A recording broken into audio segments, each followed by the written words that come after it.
किरण तिवारी। हम नाम से कम और काम से ज्यादा जाने जाते हैं।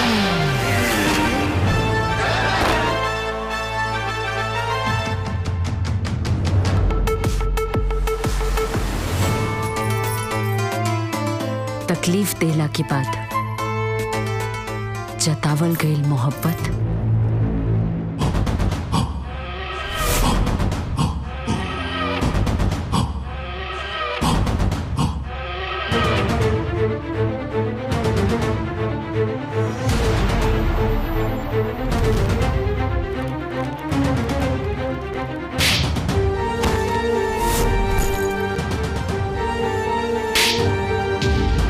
और नजरअंदाज कइला के बाद दिहल गईल अहमियत के कौनो मायने ना होला।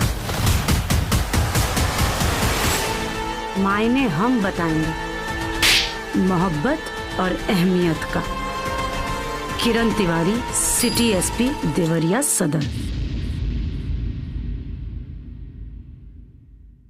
4 फेरे 7 वचन ये फिल्म भोजपुरी की एक बहुत ही शानदार फिल्म होने वाली है, जिसके स्टारकास्ट में जुबली स्टार दिनेश लाल यादव, निरहुआ, आम्रपाली दुबे और अक्षरा सिंह नजर आएगी। 4 फेरे 7 वचन इस फिल्म को डायरेक्ट किया है संतोष मिश्रा ने, जो कि इससे पहले निरहुआ के साथ पटना से पाकिस्तान और बॉर्डर जैसी ऐतिहासिक फिल्म को डायरेक्ट कर चुके हैं। 4 फेरे 7 वचन इस फिल्म की कहानी भोजपुरी में बन रही फिल्मों से काफी अलग होने वाली है और इस फिल्म के जरिए भोजपुरी इंडस्ट्री में कुछ नया करने की कोशिश की गई है। ये एक सस्पेंस से भरपूर फिल्म होने वाली है, जो कि आपको देखने में काफी ज्यादा मजा आने वाला है। और 4 फेरे 7 वचन इस फिल्म को 28 अक्टूबर 2025 को छठ पूजा के खास मौके पर रिलीज किया जाएगा।